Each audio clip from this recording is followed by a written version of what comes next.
ఈ పచ్చని పొలంలో పలుచు పులుసు చేసుకుంటే ఎంత బాగుంటుంది. పలుచు పులుసులా వేడి వేడి ఆమ్లెట్ వేసుకొని తింటే ఎంత బాగుంటుందో రా. ఫస్ట్ చింతపండు పలుచు పులుసు కోసము నానబెట్టుకుందాం.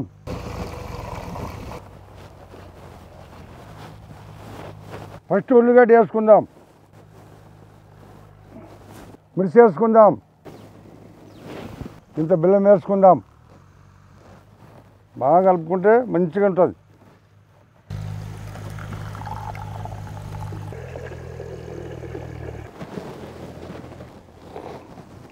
అబ్బా అన్నీ మంచిగా అయినాయిరా, పర్ఫెక్ట్. తాల్పిత్తులు వేసుకుందాం.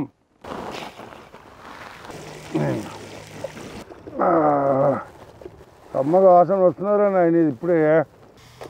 రైట్ అయిపోయి దేశీ గ్రాండ్ పా.